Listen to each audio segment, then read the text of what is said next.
Greetings and welcome to the First United Methodist Church in Bowling Green, Missouri. We hope that you enjoy what you're about to see, and you can find us at the corner of Broadway and Church Streets at 11 o'clock on Sunday mornings. Or you can find us at bgmethodist.org and on Facebook at Bowling Green First United Methodist Church. This message starts a new series focusing on the phrase, seeking truth in a new world, where we recognize that the world is changing around us and that we have an eternal truth in Jesus Christ. But the rest of what we do has to change so that we can reach out to a world that needs to hear this truth. So we're going to be spending the next few weeks kind of with that phrase. It's kind of the underlying phrase for where we're going to be going, seeking truth in a new world. Now the trick to this is that it's going to be kind of a different truth that we're going to be looking for. One that is, like inside the church sometimes we get the truth of our faith, and we get that tied up a lot with the truth of the place that we're in. And so we're going to be working to kind of separate some of that so we hold on to the important truth, but then we also begin to look at ways that we can begin to kind of reach out from around us. Now, we do live in kind of a new world, a world that is changing around us, and I got to thinking the other day of, how are some of the ways that has changed over time? One of those was I was at the Clopton Baccalaureate on Wednesday night, and one of the speakers was talking about, well, back in his day, they used to send text messages also, and then he gave an example, and I went, oh, we did, didn't we? And you may have sent a text message like this, and I'm going to I managed to give this to a school teacher in every place I've been this morning so far. You have probably picked up a couple of those. For the rest of you, it looks something like this. You know that feeling when you've got something you want to say and you're sitting maybe in the front of the class and you want to pass that note or that text message to the person in the very back of the class, and it's got to kind of go that weird way to get back there. Who is it that you're watching for all the time? Yeah, the teacher, watching for Mrs. Page down here. She's got, always got eyes in the back of my head. Yeah, it was Linda Perone at Oak Grove this morning and Mary Lou Tucker over at Eolia this morning. Like, we've been there. We had a stack of notes that they would collect. That was an old-fashioned text message that we used to send. Now I can sit there. I've got a friend of mine who is on a plane to Baltimore today. I can. If she got the Wi-Fi on the airplane, I could send her a text message at 30 or 40,000 feet, whatever it is they're flying at today. It's a little bit different, but still doing some of the same thing. Now, how many years has it been since you have used one of these? Mm-hmm. I had to stop and think about how long it's been since I've used one. It's been college or maybe once when I was in seminary did I use a card catalog. Or how long has it been since you've used a rotary phone? Some of the kids are going, that doesn't look like a telephone. I have my mother's. I wish you had told me you were going to do that. It weighs about 5 pounds. It's heavy. Or how long has it been since you've used a VCR? We don't see too many of them around anymore. Or this next one I was going to show, when I was in high school, this was considered old, but now we see them kind of making their way back now. Now you've got record players who are starting to make a comeback.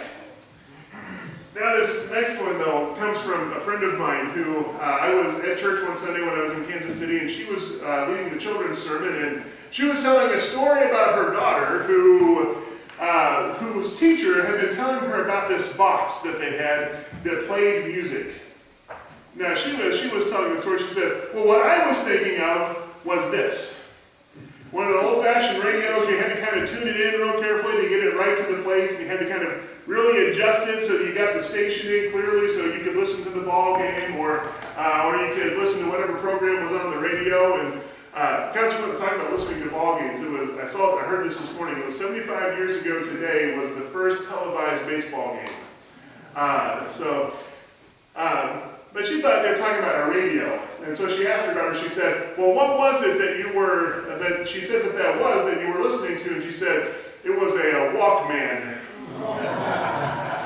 that was about the time all of us that were sitting in the congregation at that point just went, oh, because even I remember using one of those when I was a kid. But we've got a bunch of these things. The world has changed around us now. I can do all of that, all of those things off of my phone here. Even if sometimes my phone likes to act up and doesn't like to do what I want it to do. Fingers crossed I can do that. We can do that then. But inside of the church sometimes we get held on to a certain place. We kind of get ourselves not stuck, but we kind of get caught up. Like I was saying earlier, we get the truth of who we are as people of faith kind of caught up with the place where we are, and so we don't like to change very much. We don't like for anything to make things different, because if something changes, then we feel like that's saying, well, our faith, that other truth has to change also, because we've got these things tied together. The best of our intentions sometimes get in the way of us doing what it is that's important for us. Now, this next part, I've got to put a proviso on that says, remember, I'm kind of a nerd. Back when I was back here a couple weeks ago when I was in Kansas City, I went to see a movie with a friend of mine, and some of you may have seen this already, but it's the new Avengers movie. And we had a great time with it. We enjoyed it a lot. And they were comic book people, so I mean, they had read the comics and could explain stuff to me. I wasn't a comic book person, and before you think too highly of me, because I didn't read comic books, that was because I was reading all the Star Trek books instead. So it was just a different flavor of nerd back then. But we were watching this and we were having a good time, and one of the main kind of premises of the movie is Robert Downey Jr.'s character, Tony Stark, or Iron Man, has this desire that he is going to save the earth. And that's all well and good. And so he does what we do a lot of times in the church. He says, I'm going to save the earth, and so I'm going to make this thing that we're going to do. Not so much we've got to do anything differently on our part, but I'm going to make this thing, and it's going to solve all of our problems. And so that's kind of where he gets started, and that's where the trouble starts. Because he does. He makes this thing, and he says, your job is going to be to save the earth. Now, he's thinking in his mind, because remember, this is a comic book, that he is going to save the earth from aliens and superpowered supervillains and all this other stuff. And this thing that he makes stops and says, the biggest threat to the earth are the people that are on it. And so it sets out to get rid of all of the people, which means that that's what they've got to do. They've got to go and clean up that mess. The best of his intentions got in the way of what he really wanted to do, because he thought, I can make this thing that will get me out of this. Rather than change anything else, here is this thing that's going to solve all of my problems. That's really not how things work. The truth that we're going to be looking for over the next few weeks is, how do we change in the right way? How do we change in the right way that helps us to re-engage the world around us? How do we find that kind of truth? The Greek word for truth is aletheia. And it is, it means religious truth, or truth about God, or truth about our faith. That's the truth that we read about in the New Testament, and that really is the truth that we're going to be kind of searching for. Now, there is one truth that remains. Jesus is Lord stays the same. It was true 100 years ago. It's true today. It's going to be true 100 years from now and beyond. That remains the same. But we have to let go from that the other stuff that needs to change. Where we need to look out into a world and figure out that maybe we need to realign ourselves a little bit, realign who we are with the world around us. Not that we are supposed to conform to the world, but so that we can align ourselves with the world so that we can reach out. So that we aren't still trying to pass notes when everyone else is sending text messages from 20 or 30,000 feet in the air. So that we can find the right ways of reaching out to the folks that are around us, so that the best of our intentions line up with the good that we really want to do. How do we hold on to that truth while still finding new ways to reach out around us? The psalmist was talking about some of this problem. Because in the Christian tradition, we quite literally had the law written in stone for us. In the Old Testament, God hands the law down to Moses on 2 stone tablets, and that was the law that he then gave to the people. And so, as the psalmist writes, we see this in verses 137 and 138. Lord, you are righteous, and your rules are right. The laws you commanded are righteous, completely trustworthy. Now, this is a fairly strong statement for the law, that it is good, it is right, it is a good thing to follow and to have that. It's written in stone. Now, what we forget, though, sometimes is that at the end of this passage, in verse 144, it says, your laws are righteous forever. Help me understand so I can live. Help me understand so I can live. Sometimes we get the written in stone part confused with the how do I actually live this out part. Because we can't live in stone. It doesn't work very well. In our lives, we have to be able to live that out every day as we go from place to place. And this is what the law is supposed to be helping us to do, how to figure out how to live those lives out. Not so that we can stay in one place and never change, but so that we can be the people that God has called us to be. Because there are lots of other challenges that face us. That's the first part that we've got to get, because then we've got to deal with what Paul was dealing with. For us today, we are living in a time that was very similar to the time Paul was living in. The world around him was changing a lot. You had one main kind of superpower at the time, and they were very innovative. They did lots of different things, and the world was changing. It's real similar to the world that we live in today. And Paul was trying to figure out, how do I help folks live in this world? Because Paul was dealing with a situation where on one side you had very devout, very religious folks. And on the other side you had all of the Gentile converts that he had been talking to. And the conflict came in trying to bring those two groups together. One was holding on to the truth as they knew it and everything that went along with it. The other was experiencing that same truth, but they weren't doing it like everyone else was around them.